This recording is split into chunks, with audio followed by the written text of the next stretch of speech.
acho que enquanto o Estado brasileiro não for severamente cobrado, né, e aqui volta a mesma questão trazida no caso anterior, enquanto as agências estatais não mudarem radicalmente a sua maneira de lidar com o processo criminal, zelando cada autoridade, seja um policial militar, um policial civil, um promotor de justiça, um juiz, um desembargador, um ministro, cada um não se ocupar do seu caso como um caso singular, nós continuaremos a ver pessoas sendo condenadas de modo absolutamente divorciado do que preconiza a lei. A respeito do que o ministro Olindo falou no caso anterior, que se aplica perfeitamente neste caso, é importante que se diga que nenhum de nós aqui trabalha contra a polícia. O que nós esperamos é que a polícia, o Ministério Público e o Judiciário aprimorem o seu trabalho. É um serviço público de altíssima importância. E dele depende a vida, a liberdade, a honra, a imagem de pessoas. Eu, inclusive, no voto, eu fiz questão de citar uma lição de um juiz norte-americano do início do século XX, da Suprema Corte Americana, o juiz Louis Brandeis, no julgamento de um caso em 1928, que já dizia o seguinte: a decência, a segurança e a liberdade exigem que os funcionários do governo sejam submetidos às mesmas regras de conduta que são ordens para o cidadão. Em um governo de leis, a existência do governo estará em perigo se não observar escrupulosamente a lei. Nosso governo é o professor poderoso e onipresente. Para o bem ou para o mal, ensina todo o povo pelo seu exemplo. O crime é contagioso. Se o governo se torna um infrator da lei, gera desprezo pela lei. Convida todo homem a se tornar uma lei para si mesmo. Convida a anarquia. O que nós queremos é exatamente o oposto disso. Nós queremos que todos nós cumpramos a lei. E mesmo o infrator da lei deve ser tratado com respeito à lei.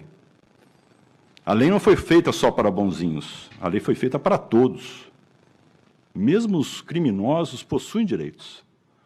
E o que distingue a civilização da barbárie é exatamente o respeito às leis.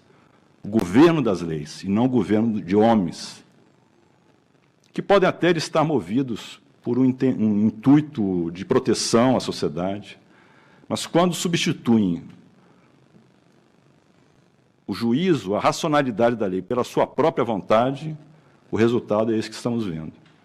Pessoas que são jogadas num calabouço com uma prova absolutamente viciada. Ele foi reconhecido por fotografias que não se sabe como estavam na delegacia, porque ele era primário. Esse rapaz não tinha antecedente criminal. E aqui o ministro Sebastião citou algo importante. Há um componente racial presente em quase todos esses casos. Tanto neste quanto no anterior, eram pessoas negras. São elas as maiores vítimas desse tipo de ação do Estado. São pessoas que moram nas periferias, pessoas que não têm, muitas vezes, a quem recorrer. E como foi dito no caso anterior, quando a pessoa clama pela defesa, clama pela assistência de um advogado, é considerada suspeita. Veja a que ponto chegamos. É uma sucessão de absurdos que precisa ser modificada. E estamos, graças a Deus, graças a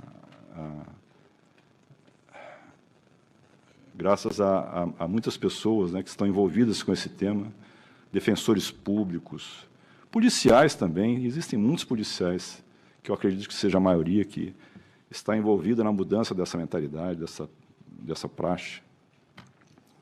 Temos representantes do Ministério Público, do Judiciário, existe uma cruzada nacional hoje para qualificarmos a investigação criminal. para que possamos tornar o processo penal um palco de respeito aos direitos de todos, para que possa o processo penal condenar quem precisa ser condenado, mediante o devido processo legal e com respeito aos direitos, às garantias e às regras previstas para cada caso. Que não seja mais um voluntarismo decisório por parte de alguns que se arvoram no direito de sobreporem a sua vontade pessoal à vontade da lei. E esse é o papel dos tribunais, em particular também do Superior Tribunal de Justiça. Então, nós não estamos contra o trabalho da polícia, pelo contrário, nós queremos que a polícia seja cada vez mais respeitada. E quando a polícia respeita o cidadão, independentemente de quem seja ele, a legitimidade da atuação da polícia e do Estado se apresenta com muita naturalidade.